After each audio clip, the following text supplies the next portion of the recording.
Sadgurunath Maharaj Ki Jai, and welcome to Jagadambe Reads the Holy Books of India, Ramayana286. As you may remember, Hanuman was reciting the life of Rama up in the tree so that Sita would feel better. Accordingly, Rama killed the valiant Vali and gave his kingdom to his friend Sugriva. The monkeys are all servants of Sugriva, and they have been sent in all the 4 directions to search for Sita. I am one of them. An eagle, Sampati by name, who is the brother of Jatayu, told me that Sita is in Lanka. I crossed the wide sea and landed in this city. Sita, who has been described to me by Rama, has been seen by me. Hanuman sat silent after this. Sita was overcome with wonder and amazement at this strange happening. She did not know whether it was a vision or a walking dream. She held her long twist of hair in one hand, and the other was still clinging to the branch of the tree.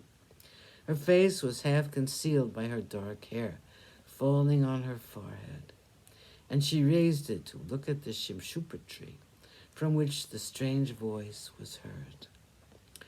There was astonishment in that face, and also fear. Her thoughts, her words, and her actions were all dedicated to Rama, and she looked around in fear lest someone else have heard the words, which were like nectar to her. She saw that the Rakshasis had given her up as useless, and some of them had gone to Ravana to tell him about the futility of their attempts, and others had dozed off under the pillars of the temple, where they stayed. May it be true, Sita told herself again and again, and she searched the denseness of the tree for a sign of life.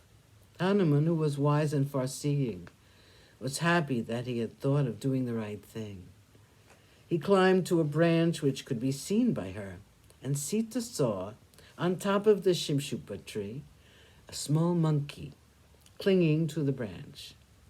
He was wearing white, and he was the color of the bricks which were used for paving the walks in the garden. She was taken aback, and she looked again with fear in her eyes. His eyes were the color of liquid gold, and he was small and very attractive. He was seated humbly on the tree, and he seemed harmless. Still, doubts had assailed her mind, and she considered the arrival of the monkey as an evil omen. To her, his eyes seemed suddenly fearful, and she lost all her courage and began to weep helplessly, uttering the names of Rama and Lakshman. She did not look at him again and thought that it was all a dream. Hanuman knew exactly what her thoughts would be. She had been frightened at the sight of a monkey, and for a moment her power of thinking had deserted her. She regained her power of thinking and told herself, "They say that it is an evil omen if a monkey appears in a dream. I can only pray that Rama with Lakshman is well. I hope that no evil has befallen my father. But then I wonder, now, if this is a dream. Suffering as I am because of the sorrow of separation from Rama and the captivity in the garden of this wicked Rakshasa, it is not possible for me to have fallen asleep. Since it is not a dream, it must be a delusion, a hallucination. I'm always repeating Rama's name and thinking of the many things in our life together in the past. And so it seems to me that someone else is repeating the story of Rama to me. It is not possible. It must be my mind which is deceiving me.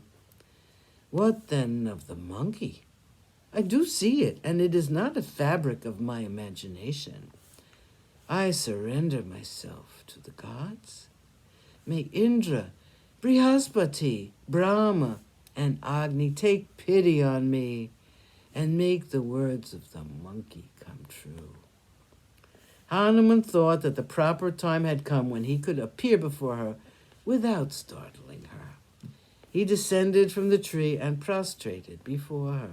He placed his 2 hands high above his head and began talking to her. He said, "Lady, I see you are wearing a soiled yellow silk.